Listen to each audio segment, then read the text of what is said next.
Hey guys, Mike here.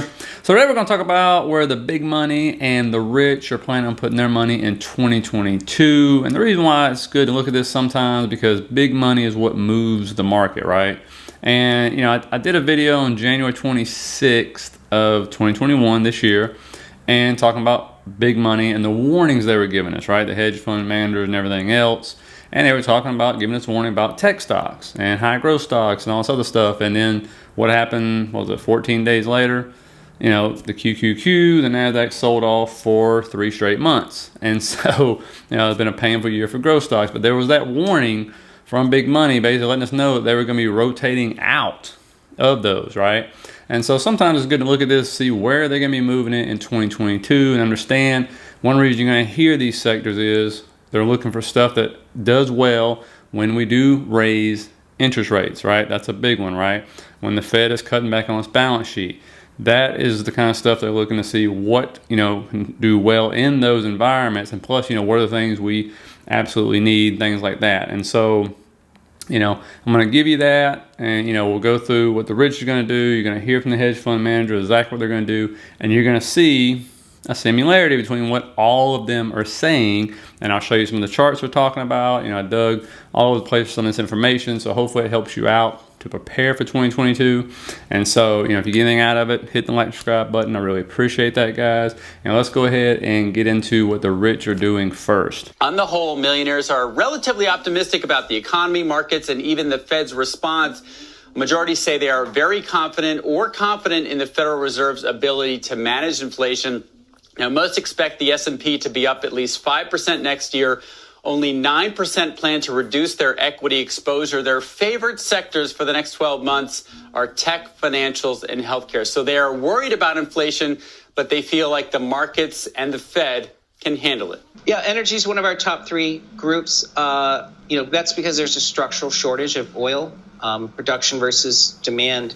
And just to interject something real quick here, guys, I belong to this private Twitter group, and this came out on the 27th, a couple days ago, and it says oil is heading up to a peak at 77 to 83, where wave C equals AR 1.618, the Fibonacci level.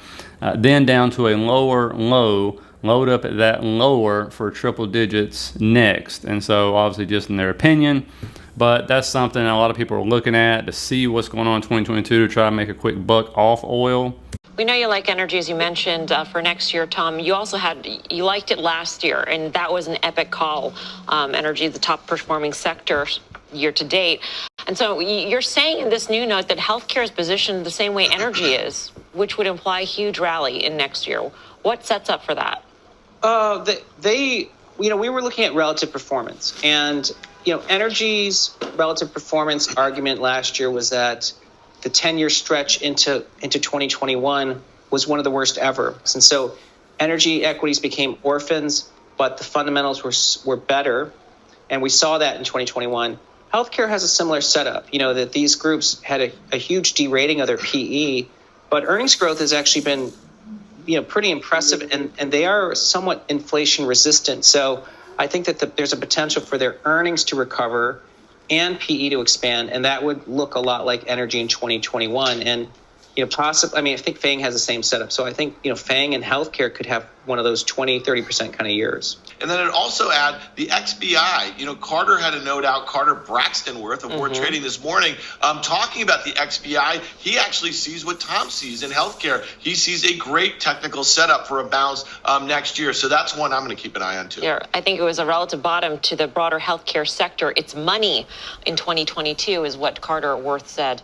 And I was able to find this on Twitter here, guys. This is Carter Braxton. They call him the chart master on CNBC. That's what he does, is charts. And so you can see right here off of the XBI, what he's talking about, he's comparing it to the performance by the Russell 2000 index. And so you see it bouncing off that trend line that he's drawn there for you multiple times to get big moves up. Then he adds in the losses once it did the big moves, the big drawbacks, and then you see the bounces right after those big drawbacks. And so there we are bouncing right now in December going into 2022. And you can see those were really big moves up after it bounces off that trend line. And another reason he's big into this as well, I found this chart as well. The XBI is on the right, the IBB is on the left. And these are the biotech ETFs, for those who don't know. And you can see there's hardly any negative years, right? It's like 5 out of the last, I don't know, like 20 years or something like that. It's had a negative year. But what you got to notice is after the negative year, what happens? You see a very nice bounce back. Or what's happening this year? We have a negative year. And you see some of those years were huge, anywhere from 20 to 40% in some of those years. And so it's not a guarantee this year, but at least you see from a historical standpoint, it always bounces back the next year when it has a negative year. Just wondering what sectors and styles you happen to favor heading into 2022. Well, thanks so much for asking. I think the banking markets are going to do really well. A lot of banks are poised to do well. Energy is going to be a really good sector, depending on what happens and how much government shutdown we have. Tech is doing really well with IBM. Anything that's tech stock. Big pharma is going to do well in certain parts of big pharma. Like you said, healthcare is going to do really well. And so all of those interviews were done in the last 5 days. And so it's kind of fresh off the presses. So, good information to have. And, the reason why they're picking financials, obviously, because of the interest rate hikes. If those go through, those banks will be able to make more money. Also, look at something like if you're into high growth, look at SoFi, for example, if it gets its bank charter coming up in the first quarter, obviously they'll save a ton of money because they don't have to borrow the money anymore from other banks. And they'll be able to lend it out at a higher interest rate. If they do not get the bank charter, they're going to have to actually borrow money at a higher interest rate, which is actually really bad for them. And so that's something to look out for if you're looking at a fintech as well as traditional banks. And so, obviously on the energy, it's not just about oil. People are predicting it's going to go up and it's going to do a nice drawback and then proceed up higher from there into the triple digits. Even obviously the information is saying differently, but who knows what we're going to do on that. But there's other energy you can invest into, obviously alternative energy stocks have been a mixed bag and stuff, but you can look around for that as well. Healthcare is a big one because obviously I showed you what happens with the XBI and IBB. And so, just biotech, when they have a bad year, bouncing back. Also, we're going to get into this chart here. I'll show you. But because healthcare is always needed, right? And so if we go into a high inflation, high interest rate type of environment, it don't matter. If you get sick, you get sick. You got to go, sit there and seek out healthcare. You got to get your pharmaceutical drugs. All that stuff, that's always going to be there. You got to need it, okay? You're going to need that. And I'll show you kind of why they're betting on that one as well. And so, the other one's tech. We know tech. When they say tech, they're not talking about, tech companies that are drowning in debts, that make no profit. They're not really talking about that. They're talking about the FANG stocks, okay? Those kind of companies. The cybersecurity companies. These are the kind of companies they're really looking at and stuff. And so not the Cathie Wood stocks, unfortunately. That's not what they're talking about. And so that's something to keep in mind. And so now let's go into, I'm going to show you some of these ETFs, the charts, what to be looking out for. And you can duplicate these charts if you want to. They're very easy to do, okay? And just looking at the XLV, this is the healthcare select sector. You can see all of these, the financial, the energy, and technology, which they just talked about being the top 4 sectors to look into in 2022, have done very well this year. It's been up and down and everything, but they've done very well, as you can see. And just going back to 2018, what I'm talking about, when the Fed was tapering, when there was 4 interest rate hikes in 2018, energy did terrible. The other 3 did okay. And remember, there was like 2 10% corrections and then almost a 20% correction. So that was a rough year. And so this is all about hedging, not just all about making money as well. Keep that in mind. And then if you look right here, this is the healthcare selector. This is the XLV. I'm talking about ETF, how it's performed. And you can look in 2013, you see 1 red year. Most of those years were double digits. If you go all the way back to 1999, you only had, I think it was 6 negative years for the XLV. This breaks it down by a month as well, as when you see the worst performing months for it in those years. But overall, it does very well. Even though if you look at 2018, that was one of the lowest performing years at 6%. And so that's something to keep in mind as well. And just looking at the XLV, if you don't want to, if you think, okay, not an ETF, but maybe I'm going to do, a regular stock, you can just go in there and look at their top 10 holdings to see exactly what they're holding right here. And, look at what they're invested in. They don't just invest in just like pharmaceutical stocks. They invest in the equipment, the pharmaceuticals, healthcare providers, biotech, food and drug, machinery. And so they're into all of that.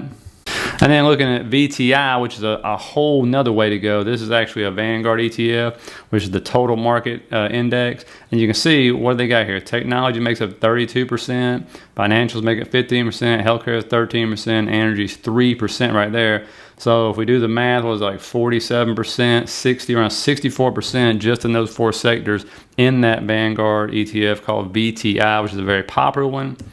And then breaking down the charts, look at healthcare, okay? This right here, it respects this trend line like crazy. You can see since September, it's bounced off of it multiple times. And as soon as we get that far away, you can bet money it's going to be coming back down to bounce off of it again at some point in time. And if we end up scrolling back, you can see when it starts the trend line, it started back in 2016. It really does respect the trend line, and it can go like this for, you know, anywhere from a year to 2 years long.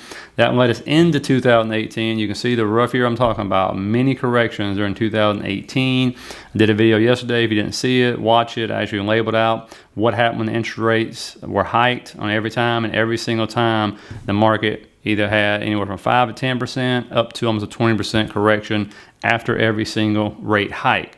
And so, but you can see how quick it recovered, and look what it did in 2018. I mean, it ran up until we had the major correction at the end.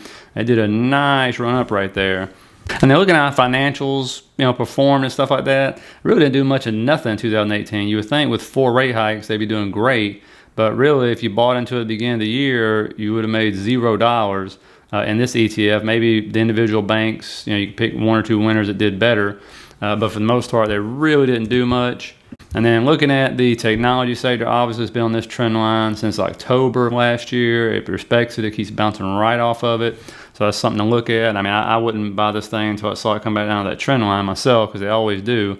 But going back to 2018, you can see it was a very volatile year for it. But at the end of the day, until that major correction happened at the very end, you know, you had at least, what was that, 18% run up right there. And so, you know, that's a nice move in, what is it, 9 months. And so if you're positioned in stocks like this, individual stocks or ETFs, you know, you could be setting up for a decent year, but understand they're not just going and putting their money into these areas because they think they're going to make a killing next year. They're also, you know, managing risk, right? They, you know, if they get a 20% return, great, but they just don't want to have a massive loss. And they're trying to look for something that hopefully won't, you know, have as big a correction if we do have some of that stuff going on this year. And there's predictions all over the place. The first half of the year is going to be rough, but the second half of the year is going to be really good. Or the first half of the year is going to be good, and the second half is going to be rough. So, you know, nobody knows how this market is going to absorb what's going on. Because, again, you got the tapering going on, plus interest rate hikes, plus inflation that we hadn't seen since, what, 1982, I believe it is, the levels they're at. And they're expected to stay around a while. That's one thing I didn't show you in here that all of these fund managers said was they expect costs to stay high at least the first half of the year, minimum, maybe for the rest of the year. And so, you know, that's something to look at as well. And so, you know, I tend to agree with people about the second half of the year, by the way, for what it matters, because I believe if we get any news that inflation is coming down, it's going to happen usually in the second half of the year, which would be great news for the market, of course. And so, you know, the other thing to think about, if these ETFs, and I showed you those ETFs that did 20, 30% in a year, well, that means the stocks inside them had to do really well, and some of them didn't do so good, but it ended up panning out for a big gain. So again, if you're looking for individual stock, you know what you're doing in healthcare, or energy, or finance, or tech, you know, you can sit here and, you know, pick individual stocks as well and get even bigger gains than that. So, you know, just want to put that out there to you, where big money is moving, what the rich think. And so, you know, it's something to look at. Hope you get some out of this. Hit the like and subscribe button if you did. If you like these kind of videos, let me know. I don't mind doing them, and they tend to pay off. So anyway, hope you guys have a good one, and I'll see you tomorrow.